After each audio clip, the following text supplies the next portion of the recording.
Bonjour à tous et bienvenue à cette nouvelle édition d'Information dont voici les titres. La mer est l'étendue d'eau salée qui occupe la plus grande partie de la surface terrestre. Elle comprend les océans et recouvre 70% de la surface de la planète. Mais aussi, c'est une ressource économique incroyable. Plus de précision dans un instant. Le sel alimentaire est un élément essentiel et indispensable dans toutes les cuisines, mais un sel de mauvaise qualité peut avoir de nombreuses conséquences sur la mer.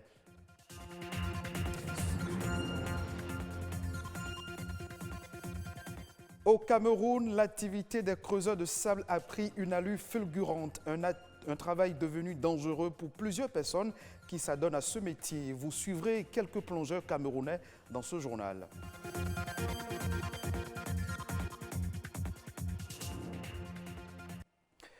La mer occupe la plus grande partie de la surface planétaire. Elle comprend les océans. La mondialisation des économies repose sur la libre circulation des flux maritimes, car ce n'est pas la mer que transitent 90% des marchandises échangées dans le monde entier.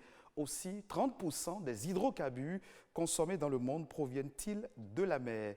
C'est un véritable enjeu de trafic maritime et de navigation. Cependant, au-delà du rôle qu'elle joue, la mer est essentielle pour la croissance économique de toute nation. Josué Daniel Sousa nous édifie un peu plus à travers cet élément que je vous invite à suivre. Son importance pour le développement de l'écosystème n'est pas toujours perceptible. La mer joue un rôle important dans la croissance économique de toute nation. Elle couvre une grande partie de la surface du globe. Notre survie sur Terre en dépend. En matière de biodiversité, il y a plus d'espèces au niveau des mers que dans les océans, parce que c'est interne au continent. Maintenant, la mer constitue la zone d'échange de tampons, d'évaporation pour pouvoir reprendre la formation des nuages pour la pluie. Et c'est dans la mer aussi que vous avez les métabolismes, parce que fournit beaucoup de CO2 dans l'atmosphère, ça passe aussi par la mer. Il y a aussi la quantité de sel que nous avons au niveau de la mer qui est très utile. Vous allez voir qu'à des moments donnés, on conseille aux gens de consommer ce type de sel-là. Les avantages sont vraiment énormes. Des avantages qui ne cessent d'accroître au fil des jours, notamment dans le secteur des transports maritimes. Environ 80% des marchandises du commerce mondial transitent par la mer. Elle devient ainsi le premier mode de transport avec plus de 9 milliards de tonnes de cargaison chaque année. La mer constitue le seul élément qui permet de transporter les marchandises de poids très élevé. Tout ce qui est fabriqué en Europe et autres, tout est envoyé dans les pays en développement par la mer. Donc le transport maritime constitue un grand rôle dans le développement économique de toute la nation. Vous allez voir que s'il n'y a pas ce transport-là, il y aura vraiment des problèmes sur le plan économique. Je voulais lancer un appel pour que nous puissions, à chacun à son niveau, puisse vraiment protéger la mer et éviter vraiment d'aller déposer n'importe quoi dans la mer. Protéger la mer des déchets est la seule solution qui s'impose à l'humanité pour sauvegarder l'environnement. Pour l'heure, l'Organisation maritime internationale OMI a adopté et continue d'élaborer des mesures pour diminuer les émissions de gaz à effet de serre provenant des navires et réduire la quantité de déchets marins. En matière de gastronomie, le sel est un élément essentiel pour réussir ses recettes. Cet ingrédient est certainement le plus utilisé en cuisine. Plusieurs variétés sont dispensables sur le marché, mais toutes ne contiennent pas les éléments nutritifs adéquats. Quel type de sel est le plus sain? Comment le conserver pour ne pas perdre sa qualité? Élément de réponse dans ce reportage. Aliment naturel, le sel est vital. Et en cuisine, il est l'élément incontournable. En plus de ses propriétés conservatrices, il est un exhausteur de goût.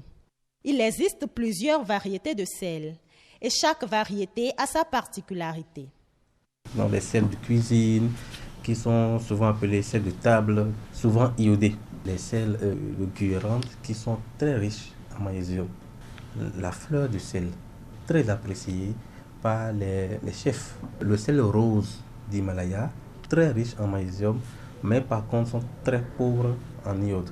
Le sel marin gris, non raffiné, dont le nutriment est bien conservé. Le sel aromatisé, ça c'est un sel purement pour se faire plaisir. Et puis dans les gros sels. Et ces sels-là sont très bons pour la cuisson dans l'eau. Voilà une multitude de sels. Si tous ont la même fonction, tous n'ont pas les mêmes valeurs nutritives. Au quotidien, c'est toujours mieux d'utiliser le sel de table blanc iodé. Déjà, ce qu'on peut faire à ce niveau, c'est d'éviter de prendre les sels vendus à l'air libre, qui ne sont pas conservés dans des bocaux ou bien dans des emballages bien protégés.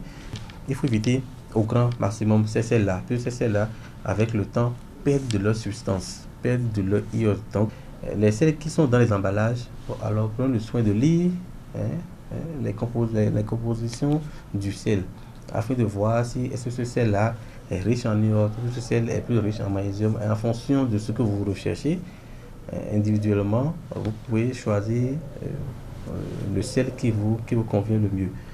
Le choix du sel dépend donc de ses éléments nutritifs. Si le sel iodé est le plus recommandé, le conserver nécessite une grande précaution. Vous mettez le sel d'abord dans un bocal, dans la salière, et vous prenez quelques grains de riz, d'accord, cru, et que vous mettez dans votre salière. Et vous fermez et vous secouez. Alors, le riz permet d'absorber l'humidité contenue dans le sel. L'ennemi numéro 1 du sel, c'est l'humidité.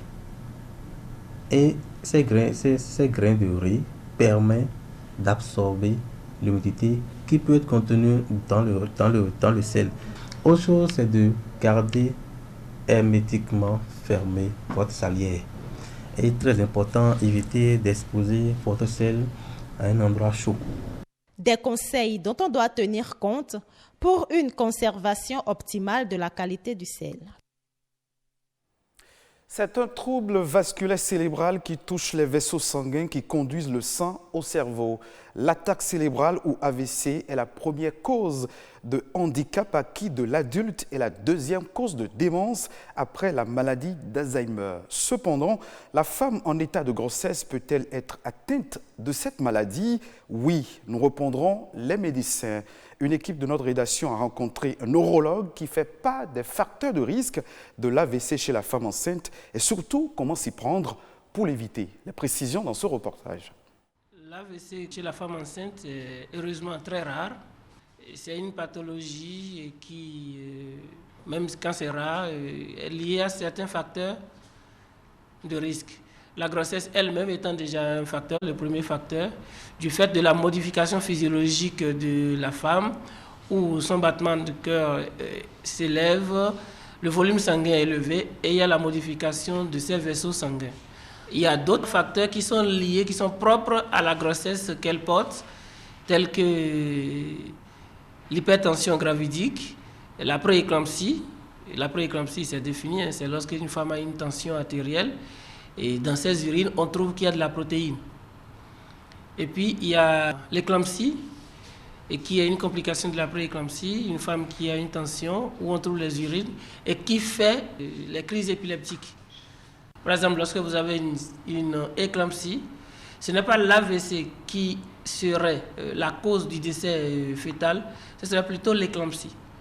Et d'ailleurs, dans la prise en charge, lorsque l'AVC vient, il faut maintenir la tension normale pour éviter que le bébé soit hypoperfusé. L'AVC n'est pas une fatalité pour la femme enceinte. Et lorsqu'une femme enceinte a les facteurs de risque que je viens de citer avant de tomber enceinte, ou lorsqu'elle est enceinte, elle a une prééclampsie, une HTA gravidique ou une éclampsie, qu'elle se fasse bien suivre par son obstétricien pour éviter cette complication qui est l'AVC, qui est très grave lorsqu'elle survient. Hors de nos frontières, précisément au Cameroun, sur le fleuve Sanaga, les creuseurs de sable munis de seaux plongent dans les profondeurs pour y extraire du sable et le revendre. Un travail dangereux qui a déjà coûté la vie à plusieurs dizaines de plongeurs qui n'ont pas le choix de leur métier. Au Cameroun, le chômage est à plus de 30%. Un reportage de JT Afrique de France 24. Sur le plus long fleuve du Cameroun, des embarcations voguant à contre-courant. Parmi elles, celle de Prosper et de ses compagnons creuseurs de sable. Dans ces eaux troubles de la Sanaga, ce trentenaire multiplie les plongées en apnée à 3 mètres de profondeur. Quand on plonge, on doit remplir le seau.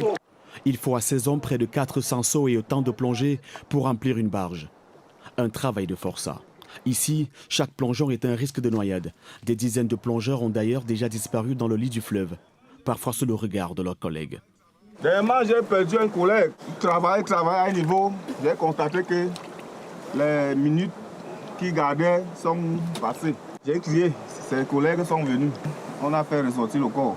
J'ai fait pratiquement un an sans toucher à l'eau. Mais faute d'avoir trouvé d'autres sources de revenus, Prosper a repris son métier de creuseur de sable. Un dangereux gagne-pain. Ce matin-là, il est venu sur le rivage vendre sa cargaison hebdomadaire. 20 tonnes à 60 000 francs CFA, à peine 100 €. Un maigre butin qu'il doit encore partager avec toute son équipe. Même si le voyage coûte 100 000, le prix, mais nous, ça ne se fait pas par rapport aux dépenses. Il y a les remonteurs, il y a les classeurs, il y a les déchargeurs, il y a les plongeurs. En fin de compte, ça va être un petit 9 000. 9 000 francs CFA, moins de 15 €. Le salaire de la peur pour Prosper, qui regagne la hutte lieutenant lieu de maison. À l'intérieur, sa compagne et ses enfants qui attendent chaque jour son retour avec appréhension. Moi, je ne suis pas fière quand il part là-bas. C'est un travail qui est difficile. Et soit l'eau va faire quelque chose d'autre, comme les travaux champêtres comme ça. Mais il n'a pas de capital pour se reconvertir dans l'agriculture. Alors, il entend continuer à risquer sa vie. Malgré la promesse faite à son défunt frère aîné, un autre creuseur de sable mort dans le fleuve. Je ne peux pas m'interniser sur le travail de sable. Le travail de sable, c'est quelque chose qui est que quand je pense, même quand je viens encore de penser là, c'est comme si demain il ne peut même pas partir. Dans le lit de la Sanaga, ces trompes la mort du sable sont en majorité des jeunes peu qualifiés ou parfois des diplômés sans emploi. Au Cameroun, officiellement, plus de 30% de la jeunesse est au chômage. Et la sévère crise économique liée au Covid-19 a encore détruit des dizaines de milliers d'emplois. Ce sera tout pour cette session d'information. Merci de votre fidélité. Retrouvez cette édition sur le site de l'ORTB, www.ortb.bj.